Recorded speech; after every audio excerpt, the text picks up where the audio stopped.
በአዲስ አበባ ከተማ የተከናወነ አንድ የኬጂ ተመራቂ ታዳጊ ሕፃን ምረቃ ስነ ስርዓት በማህበራዊ ሚዲያ ላይ ከፍተኛ መነጋገሪያ ሆኗል። በምስሉ ላይ እንደምትመለከቱት ሕፃኑ የመመረቂያ ጋውን ለብሶ በቅንጡ መኪና የላይኛው መስኮት ብቅ ብሎ የሚታይ ሲሆን ክስተቱን ይበልጥ አነጋጋሪ ያደረገው ደግሞ ልክ እንደ ሰርግ የተሰለፉ በአበቦች ያጌጡ በርካታ ዘመናዊ መኪናዎች መኖራቸው ነው።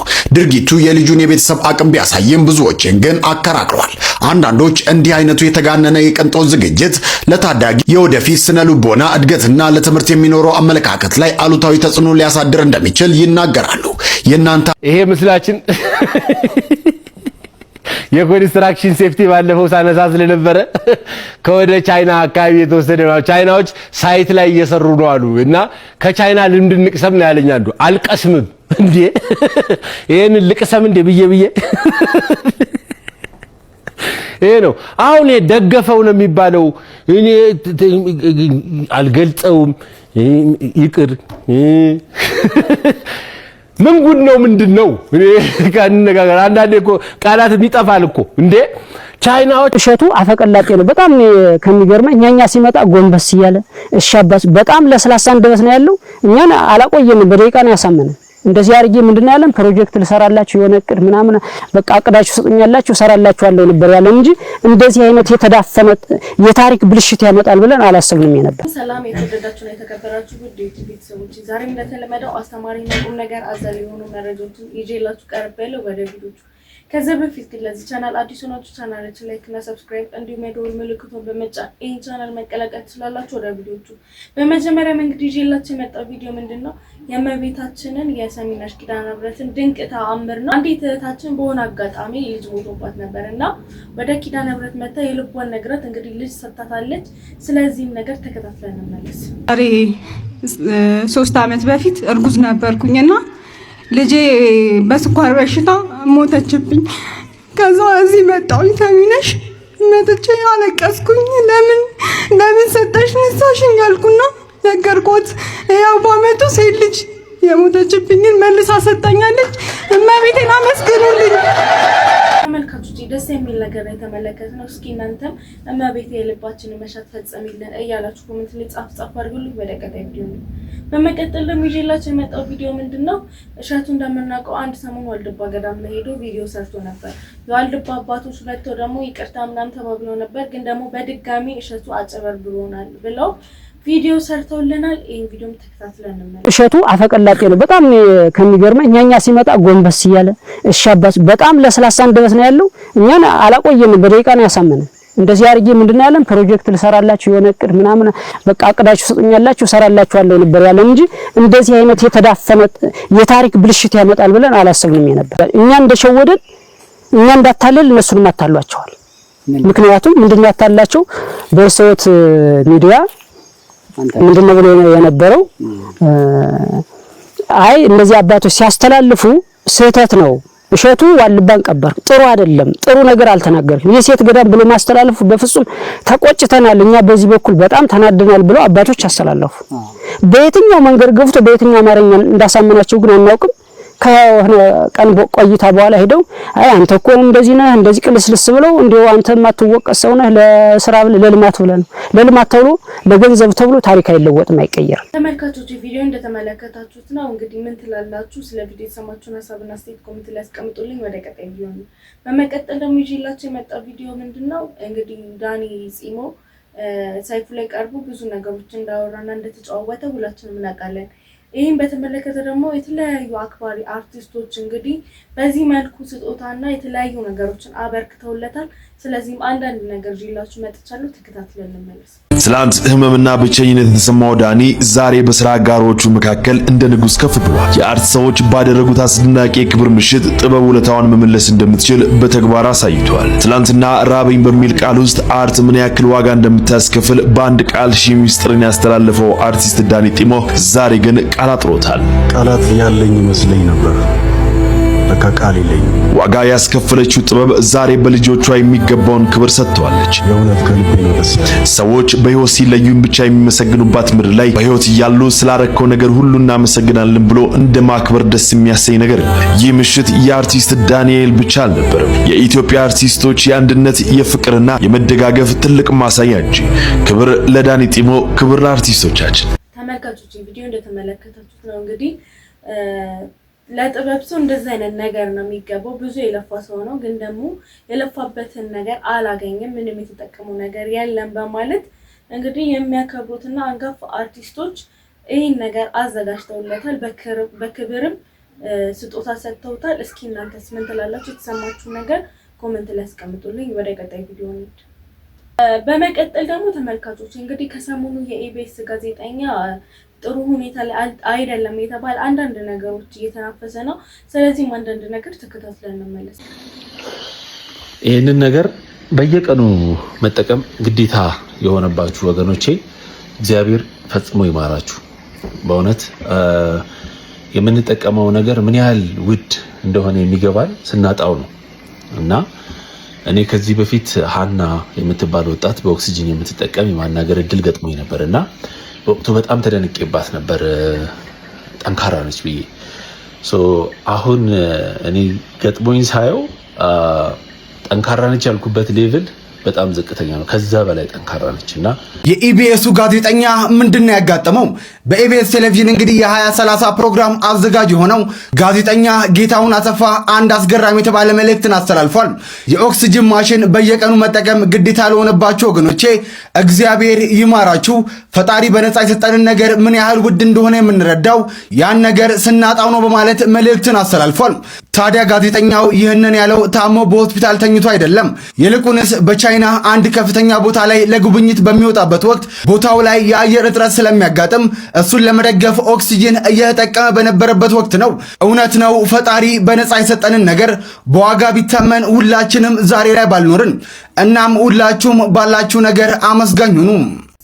ተመልካቾች ቪዲዮ እንደተመለከታችሁ ነው እንግዲህ ከራሱ አንደበት አንዳንድ ነገሮችን እየተናገረ ነበረ። ኦክሲጅን የሚጠቀሙ ሰዎች እንግዲህ በጣም ከባድ ሁኔታ ላይ ናቸው እና እኛ ፈጣሪያችንን በነፃ ለምንተነፍሰው ህይወታችን ለተቀማ ማመስገን አለብን እያለ ነበር ራሱ። እስኪ እናንተስ ምን ትላላችሁ? ስለዚህ ቪዲዮ የተሰማችሁን ሀሳብና አስተያየት ኮሜንት ላይ አስቀምጡልኝ። ወደ ቀጣይ ቪዲዮ እንሂድ። በመቀጠል ደግሞ ይዤላችሁ የመጣ ቪዲዮ ምንድነው እንግዲህ ባሳለፍነው ሳምንት በጣም እንወደው የምናከብረውና ተወዳጁ ድምጻዊ ሰማኸኝ በለው ከዚህ ዓለም በህይወት እንደተለየ እናውቃለን። ይህም በማስመልከት ደግሞ አሜሪካ የሚገኙ ወዳጆቹ የሻማ ማብራት ፕሮግራም እያካሄዱለት ነበረ። ይህን ቪዲዮም ተከታትለን እንመለስ። የድምጻዊ ሰማኸኝ በለው ባለቤትና ልጁ እዚህ በጋራ ስማችን ልናወጣ ሀዘናችን ልንጋራ ለታደምነው ያስተላለፉት መልእክት አለ። እሱን እንከታተል። ሰላም እንዴት ናችሁ? በመጀመሪያ ታላቅ ይቅርታ መጠየቅ እንፈልጋለን። እናቴ በሐዘኑ ምክንያት ጉሮሯ ስለታመመ ይህን መልእክት እኔ እንዳስተላልፍላት ጠይቃኝ ነው። እኔ እስራኤል ሰማኸኝ እባላለሁ። የተከበራችሁ በዋሽንግተን ዲሲ የምትገኙ የውድ ባለቤቴ የሰማኸኝ በለው አብሮ አደግ የባህር ዳር ልጆች፣ የሙያ ባልደረቦችና አክባሪ አድናቂዎች ይህንን የመታሰቢያ የሻማ ማብራት ዝግጅት በማዘጋጀት ሐዘናችንን በመጋራታችሁ በእኔና በቤተሰቦቼ ስም ከፍ ያለ አክብሮቴን አቀርባለሁ። ፈጣሪ ያክብርልን። አርያም ሐዘነ ልቡና ሐዘነ ልቡና ሐዘነ ልቡና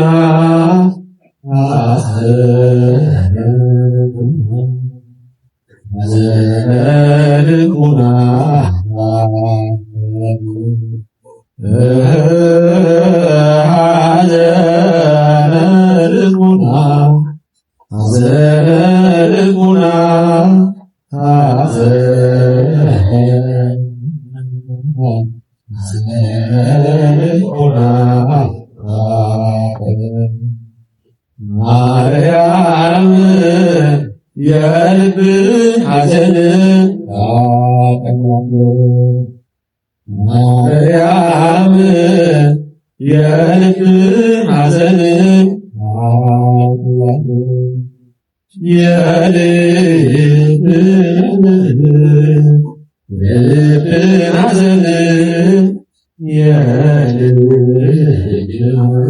ተመልካቾች ቪዲዮ እንደተመለከታችሁት ነው። በጣም ደስ የሚሉና አንጋፋ ሰዎች እና ብዙ ወዳጆች እንዳሉትም ነው የሚያመለክተው። የህሊናም ጸሎት እያረጉለት ይገኛሉ እነሱም። እስኪ እናንተም በኮሜንት ላይ እንግዲህ በድጋሚ ፈጣሪ ነፍስን ባጸደ ገነት ታኑረው ያላችሁ ኮሜንት ላይ አስቀምጡልኝ። ወደ ቀጣይ ቪዲዮ እንሂድ። በመቀጠል ደግሞ ይዤላችሁ የመጣው ቪዲዮ ምንድነው? ተከታትለን እንመለስ። ጉዳል የኔ እናት እንዴት ነሽ? እግዚአብሔር ይመስገን። ረጅም ዓመታት አይደለ? እንደ 12 ዓመት 12 ዓመት በጣም ብዙ ነው። በጣም ብዙ ነው 12 ዓመት። እኔ ግን ሁሌ አይሻለሁ። አንቺ ሁሌ ታይኛለሽ። እውነት ነው። ስታያት ምን ታያለሽ? በጣም ደስ ይለኛል። በጣም ታስታውሻታለሽ? አዎ በጣም። በምን ነበር የምታስታውሻት? በቃ እዛ መንገድ ላይ የተገናኘንበት ታይም ትዝ ይለኛል። ስታለቅስ ትዝ ይልሻል? አዎ በጣም። ምን ነበር የምትልሽ? በቃ ታለቅሳለች። ወደ ቤት አልመለስም። አዎ አውቶቡስ ላይ ነው ያገኘኋት። ጋንዲ ተምላ ታለቅሳለች። ወንበሩ ላይ? አዎ። አንቺ ወደ ሐዋሳ ሄድሽው እሷ ስትነግረኝ ለለቅሶ ምን አጋጥሞሽ ነበር? እኔ የአክስቴ ልጅ የባል እናት ሞተው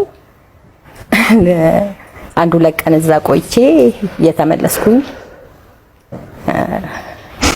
ተመልካቾች ቪዲዮ እንደተመለከታችሁ እናንተስ ምን ትላላችሁ? የተሰማችሁ ነገር ኮሜንት ላይ አስቀምጡልኝ። ወደ ቀጣይ ቪዲዮ እንሂድ። በመቀጠል ደግሞ ይዤላችሁ የመጣው ቪዲዮ ምንድነው? እንግዲህ ከሰሞኑ አንድ ትልቅ አበባ እንግዲህ ለቤተክርስቲያን 16 ቁጥር የተጻፈበት እየገባ ነበር ወደ ቤተክርስቲያን እና ይህም ነገር ደግሞ በሰዎች ዘንድ በአንዳንዶቹ ተቀባይነት በአንዳንዶቹ ደግሞ ተቀባይነት የሌለው ነገር ነው። ስለዚህ አንዳንድ ነገር ይዤላችሁ መጥቻለሁ። ተከታትለን እንመለስ። ሰዎች ይህ የሚያምር አበባ ለቤተ ክርስቲያን ቢሰጥ ምን ችግር አለው ብላችሁ ትላላችሁ? ሐሳባችሁን በኮሜንት ላይ አስቀምጡልኝ። ታዲያ ይህ ለቤተ ክርስቲያን የተበረከተው ትልቅና የሚያምር አበባ እንግዲህ በዚህ ሰዓት መነጋገሪያ የሆነ ሲሆን ታዲያ በዚህ ሰዓት ጥቂት የማይባሉ ሰዎች ይህንን ትልቅና የሚጠወልግ አበባ ለቤተ ክርስቲያን ከሚሰጥ በር ላይ ወይንም ደግሞ መንገድ ላይ ላሉ ለነዳያኖች ወይንም ደግሞ ለተቸገሩ ሰዎች ቢሰጥ ነው የሚሻለው፣ ለቤተ ክርስቲያን መሰጠቱ ምንም ትርጉምና ጥቅም የለውም ሲሉ እንግዲህ ብዙዎች ሐሳባቸውን እየሰጡ ይገኛሉ። በሌላ ጎኑ ደግሞ አንዳንዶች አንድ ሰው ስለት ተስሎ ስለቱ ሲደርስለት እንግዲህ ያንን የተሳለውን ስለት ነው የሚያስገባ ወይንም ደግሞ የሚመልሰው ሲሉ እንግዲህ ሐሳብ እየሰጡ ይገኛሉ። ያው የቲክቶክ መንደር መማማሪያና ነፃ የሆነ የሐሳብ መስጫ መድረክ እንደመሆኑ መጠን እናንተስ ይህ አበባ ለቤተክርስቲያን መሰጠቱ ይህንን አክል መነጋገሪያ መሆን አለበት ብላችሁ ትላላችሁ? ሐሳባችሁን በኮሜንት ላይ አስቀምጡ። ተመልካቾች ቪዲዮ እንደተመለከታችሁት ነው እንግዲህ አበባ እንደምናውቀው የሚጠወልግና የሚረግፍ ነገር ነውና ቢችሉ ብሩን ለነዳያን ወይ ደግሞ ቢችሉ ሙሉ ብሩን ለቤተ ክርስቲያን ቢሰጡ ባይነኝ ነኝ። እስኪ እናንተስ ምን ትላላችሁ? ስለዚህ ቪዲዮ ሰማችሁ ሐሳብና አስተያየት ካለ ኮሜንት ላይ አስቀምጡልኝ። ወደ ቀጣይ ቪዲዮ ነው። ቀጣይ ደግሞ ይዤላችሁ የመጣው ቪዲዮ ምንድነው? በጣም እንወዳትና የምናከብራት አንጋፋ አርቲስት እጅጋየሁ ሽባባው እንግዲህ በዚህ መልኩ መዝሙር የዘመረች ተመልሳለች። ስለዚህም አንዳንድ ቪዲዮ ይዤላችሁ መጥቻለሁ። ተከታትለን እንመለስ። የሙዚቃዋ ንግስት ጂጂ እጅጋየሁ ሽባባው አንተን አምኜ ምን ሆኜ አንተን ያመነ ሁሉ ዳነ እያለች ብቅ ብላለች። ሁሉ ዳነ አንተን አምኜ ምን ሆኜ አንተን አምኜ በኢትዮጵያ ሙዚቃ ታሪክ ውስጥ የማይረሳ ትልቅ አሻራ ያሳረፈችውና ለብዙ ዓመታት ከሚዲያና ከአድናቂዎች እይታ ርቃ የቆየችው ተወዳጇ ድምፃዊት እጅጋየሁ ሽባባው ጂጂ ዛሬ በታናሽ እህቷ በሶፊያ ሽባባው አማካኝነት ብቅ ማለቷ መላውን የኢትዮጵያ ሕዝብና የጥበብ አፍቃሪያንን ያልተጠበቀ ደስታ ውስጥ ከቷል። ጂጂ ማለት አንድ ድምፃዊ ሳትሆን የሀገር ትልቅ የኪነ ጥበብ ውቅያኖስ ናት። ጂጂን በዚህ መልኩ በማየታችሁ የተሰማችሁን ስሜት ጻፉልኝ። ጂጂን ለሚወዱ ጓደኞቻችሁም ቪዲዮውን ሼር አድርጉት። መልካም ጊዜ። ካቶች ቪዲዮ እንደተመለከታችሁት ነው። በሚገርም ሁኔታ እንግዲህ ድምጿ እንደ ድሮ ነው። እስኪ እናንተስ ምን ተሰማችሁ? ቪዲዮ ስትመለከቱ የተሰማችሁ ነገር ኮሜንት ላይ አጋሩኝ። ወደ ቀጣይ ቪዲዮ እንሂድ። በቀጣይ ደግሞ ይዤላችሁ የመጣው ቪዲዮ ምንድነው? እንግዲህ አርቲስት ንዋይ ደበበ ከሰሞኑ የገጠመው አንድ ነገር አለ። ስለዚህም አንዳንድ ነገር ይዤላችሁ መጥቻለሁ። ተከታትለን እንመለስ። ነዋይ ደበበ በቀጣይ ሊያወጣ ባሰበው አልበም ዙሪያም ችግር እንደገጠመው ተሰማ። ነዋይ ደበበ የገጠመውን ነገር በሽምግልና ለመፍታት ጥረት እያደረገ እንደሆነም ሰምተናል። የዜማና የግጥም ደራሲ ድምፃዊ ነዋይ ደበበን የመጨረሻ አልበሙን ለአድማጭ ካደረሰ ዓመታት አስቆጥረዋል። ድምፃዊው አሜሪካን ሀገር በነበረ ጊዜ ጀምሮ ሲያሰባስብና ሲሰራ የነበረው የሙዚቃ ብዛት 40 እንደሆነ ምንጮች የገለጹልን ሲሆን እነዚህ ስራዎችን የማቀናበር ኃላፊነቱን የተለያዩ የሙዚቃ አቀናባሪዎች ሲሰሩ ቆይቶ የነበረ ቢሆንም አሁን ላይ ግን የተለያዩ አቀናባሪዎች እጅ የነበረው ሙዚቃን ስብስብ ወደ ካሙዙ ካሳ እንዲገባ እርሱ ሲሰራቸው ቆይተው ነበር ያሉት የቅርብ ምንጮች፣ አሁን ላይ ግን ካሙዙ ካሳና ነዋይ ደበበ በመጋጨታቸው ምክንያት በካሙዙ እጅ ያሉ የሙዚቃ ስራዎችን አቀናባሪው ለነዋይ ለመስጠት ፈቃደኛ ሳይሆን ቀርቷል ተብሏል። በዚህ የተነሳ ነዋይ ደበበ ሽማግሌ እንዲሆኑት ከመንግስት ከፍተኛ ባለስልጣን ጀምሮ የተለያዩ አርቲስቶችን ወደ ካሙዙ ካሳ እየላከ እንደሆነ አውቀናል። ተመልካቾች በመቀጠል ደግሞ ይዤላችሁ የመጣው ቪዲዮ ምንድነው? ሰመረ ባሪያው እንግዲህ እንደምናውቀው ደስ የሚሉ ቪዲዮዎችን ይዞልን እንደሚመጣ እናውቃለን። ከነዛ ቪዲዮቹ ደግሞ አንዱን ይዤላችሁ መጥቻለሁ። ተከታትለን እንመለስ። ይሄ ምስላችን የኮንስትራክሽን ሴፍቲ ባለፈው ሳነሳ ስለነበረ ከወደ ቻይና አካባቢ የተወሰደ ነው። ቻይናዎች ሳይት ላይ እየሰሩ ነው አሉ እና ከቻይና ልምድ እንቅሰም ነው ያለኝ አንዱ። አልቀስምም እንዴ ይሄን ልቅሰም እንዴ ብዬ ይሄ ነው አሁን የደገፈው ነው የሚባለው። እኔ አልገልጸውም ይቅር ምን ጉድ ነው ምንድነው? እኔ ካንነጋገር አንዳንዴ እኮ ቃላት ይጠፋል እኮ እንዴ። ቻይናዎች አለ አይለላ ከልኝ ሰው እንደዚህ ወጥረው ነው የሚሰሩት እኛ ሳይት ላይ እና ልምድ ቅሰሙ እንዴ። ምን ወጥረው ማያየውት ነው እኮ ምን የሚሰሩት እንደዚህ አይነት ድጋፍ ባይደገፍሽ ቢወድቅ ይሻላል ይሄ ሰውዬ። አልቀስምም ጌታዬ አልቀስምም። እንደው ሰው እንዲያው ጉዲን እንዲያው ያቀርብኩት የኔ መቅሰም ይቅር። ቀጣይ መስላችን እንመለከታለን። ወያጃኢባ ማይመጣ ነገር እኮ የለም እኮ። ተመልካቾች ቪዲዮ እንደተመለከታችሁ ነው። በጣም የሚገርም ነገር ነው። እስኪ እናንተ ስለ ቪዲዮ የተሰማችሁ ነገር ኮሜንት ላይ አጋሩኝ። ወደ ቀጣይ ቪዲዮ በመቀጠል ደግሞ አንዳንድ ወቅታዊና አነጋጋሪ የሆኑ ቪዲዮዎችን ተመልክተን እንመለስ። በመጀመሪያ ማንችለውን እንድንችል አድርጎ እዚህ ያደረሰን ፈጣሪ ከእናቱ ጋር ይመስገን ማለት ፈልጋለሁ። ዛሬ እዚህ የተሰበሰብነው የሃጫሉ ሁንዴሳ መስዋዕትነት 6ኛ ዓመቱን በማስመልከት እንዲሁም ደግሞ በሱ ሰበብ የሃጫሉን ሽልማት የምናዘጋጀው በሃጫሉ ሁንዴሳ ፋውንዴሽን ነው። እናንተም ደግሞ ይሄን ጥሪያችንን አክብራችሁ እዚህ ስለመጣችሁ በጣም እናመሰግናለን። ጅርቱ ጅርቱ ጅርቱ ጅርቱ ማለት አላችሁ ማለት ነው ብሏል።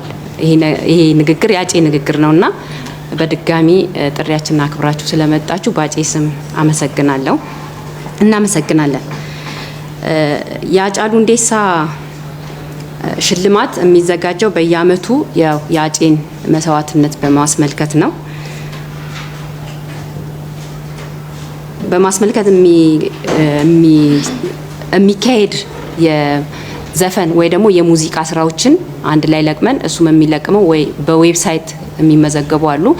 ከሱ ደግሞ እሱ ላይ ተመዝግበው የቀሩትን ደግሞ በውስጥኛ እንሰበስባለን። ተሰብስበው ነው የሚወዳደሩት። ይሄ ውድድር የሚካሄደው በአንድ አመት ውስጥ የወጡ ወይም ደግሞ የተሰሩ ስራዎች ናቸው። እሱም ከሰኔ 22 2017 እስከ ሰኔ 21 2018 ድረስ ያሉት ስራዎች ናቸው ወደ ውድድሩ የሚገቡት ማለት ነው።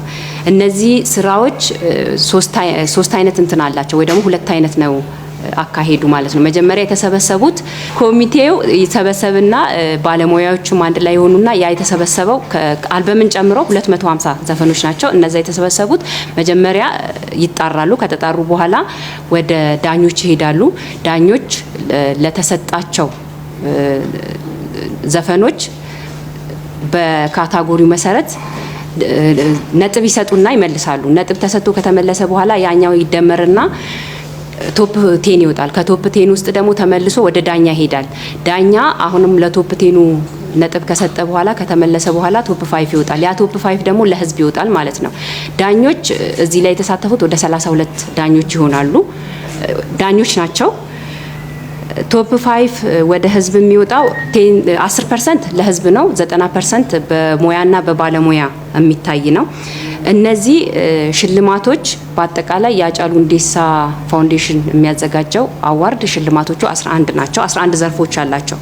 እነሱም የአመቱ ምርጥ አልበም፣ የአመቱ ምርጥ ዘፈን ግጥምና ዜማ፣ የአመቱ ምርጥ አቀናባሪ፣ የአመቱ ምርጥ የባህል ዘፈን፣ የአመቱ ምርጥ ዘመናዊ ዘፈን፣ የአመቱ ምርጥ ወንድ አርቲስት፣ የአመቱ ምርጥ ሴት አርቲስት፣ ምርጥ አዲስ ወንድ ወይንም ሴት አርቲስት፣ ምርጥ የአመቱ ሙዚቃ ቪዲዮ ዳይሬክተር እና የሚመለከተው፣ ምርጥ የአመቱ ሲኒማቶግራፈር እና ምርጥ ባህላዊ ውዝዋዜ ኮሪዮግራፊ ማለት ነው። በተጨማሪም የአጬን አዋርድ ለየት ያደርገዋል ብለን የምናስበው አጬ በህይወት እያለ የተረሱ ሰዎችን ወይ ደግሞ አንዳንድ ሰዎችን ሄዶ ይጠይቃል። እኛም ይሄንን የሱ ሌጋሲ ለማስቀጠል የአርቱን ብቻ ሳይሆን ሙዚኬር የሚባል ፕሮግራም ወይ ደግሞ እንትናለን እዛ ውስጥ በተጨማሪም ላይፍ ታይም አለን ማለት ነው። ቅድም እንደገለጽኩላችሁ ያው ዳኞቹ ሁለቴ ነው የሚያዩት፣ ሁለት ዙር ነው ያላቸው። መጀመሪያ ሁሉንም ዘፈን ያሉ፣ ከዛ ቶፕ 10 ይመጣል። ቶፕ 10 ይመለስና ቶፕ 5 ይሆናል። ቶፕ 5 ለህዝብ ይወጣል። ከቶፕ 5 ውስጥ የህዝብ ድምጽ 10% ነው፣ 90% የዳኛ ውጤት ይሆናል ማለት ነው። እንግዲህ እነዚህን የምናደርግበት ምክንያት ወይም ደግሞ መነሻችን ሃጫሉ ስለሆነ ሃጫሉን ይዘን ወደፊት እንሄዳለን እንራመዳለን የሚል አላማ ስላለን ወደፊት እንግዲህ እግዚአብሔር እድሜና ጤና ከሰጠን እንሄድበታለን ማለት ነው። ይሄ ለህዝብ የሚወጡት ዘፈኖች 6 ናቸው ወይ ደግሞ ስራዎች 6 ካታጎሪ ያላቸው። እሱም የአመቱ ምርጥ አልበም፣ ምርጥ የባህል ዘፈን፣ ምርጥ ዘመናዊ ዘፈን፣ የአመቱ ምርጥ የወንድ አርቲስት፣ የአመቱ ምርጥ የሴት አርቲስት እና ምርጥ ወንድ ወይንም የሴት አዲስ አርቲስቶች ማለት ነው። ለህዝብ የማይወጡት ደግሞ የአመቱ ምርጥ ዘፈን ግጥምና ዜማ ለህዝብ አይወጣም፣ በዳኛ ነው የሚታየው። ምርጥ የአመቱ የሙዚቃ ቪዲዮ ዳይሬክተር በባለሙያ ነው የሚታየው። ምርጥ የአመቱ ሲኒማቶግራፈር እና የአመቱ ምርጥ አቀናባሪ እንዲሁም ውዝዋዜዎች 5 ካታጎሪዎች ወደ ህዝብ አይወጡም፣ በዳኛ የሚሰጡ ናቸው ማለት ነው። እንግዲህ ከዛሬ ጀምሮ ለህዝብ ይፋ ይደረጋል። ዛሬ መግለጫ ከሰጠንበት ቀን ጀምሮ ለ10 ቀን አየር ላይ ይቆያል። እናንተም እንግዲህ የምትከታተሉን በሊንካችን በሃጫሉ ሁንዴሳ ፋውንዴሽን ላይ ይለቀቃል። በዌብሳይቱ ገብታችሁ እንድትመርጡ እንዲሁም የምትወዱትንና የምታደንቁትን ዘፋኞች እንድታበረታቱ እንላለን። እናመሰግናለን። ታሪክን ብላይ በላው ብሏል ሃጫሉ ሁንዴሳ። በድጋሚ ደግማችሁ ስለመጣችሁ በድጋሚ ባጬ ስም አመሰግናለሁ ላለው ቴንኪዩ። እንግዲህ ወንድሜ ሁልጊዜ ያሰበውን ነገር ምንም ከማድረጉ በፊት ከኔ ጋር ነው የሚያወራው እና ሂዝ ማይንድሴት ሂዝ ሜንታሊቲ ሂዝ ጀስት አንብሬከብል ሂዝ ጀስት አንስታፐብል። በጣም ጀግና ወንድም አለኝ። ኖ ዋን ካን ኢንፍሉዌንስ ሚ። እዚህ ጋር እያለ ከጎኔ ኖ ዋን መቶ ኢንፍሉዌንስ ሊያደርገኝ አይችልም፣ ሞቲቬት ሊያደርገኝ አይችልም። ከዛ ላይ ማይ ብራዘር ኢዝ ሂር። እኮራበታለሁ። ሁልጊዜ ከመሬት አስይዞ ላይክ እዚህ ሲደርስም ለራሱ ሁልጊዜ ነው የሚገርመኝ እና አም ሪሊ ፕራውድ ኦፍ ሂም። ሁልጊዜ እንደተደሰትኩ ነው። እዚህ ጋር የደረሰበት የሆነች የውድቀቱ ሰዓት ማቃታለሁ። ከፍ ያርግልኝ ሁልጊዜ እሱ ነው ጸሎቴ። ጠዋትም ማታም በጣም ነው የምወደው። እግዚአብሔር ቅዱስ ሚካኤል ከጎኔ ይከተሉ። እግዚአብሔር በሄድክበት ይከተል። በቤተ ማርያም ጸሎት እንስማለን። ወዳለው እንድብ I love you so much bro። ተመልካቾች ቪዲዮቹን እንደተመለከቷቸው ነው። ለዛሬ ይዤላችሁ የመጣ ቪዲዮች እነዚህን ይመስላሉ። ስለ ቪዲዮቹ የሰማችሁ ሀሳብና አስተያየት ካለ ኮሜንት ላይ አጋሩን። በቀጣይ ባሪፉ እንደምንገናኝ ተስፋ አደርጋለሁ። አመሰግናለሁ።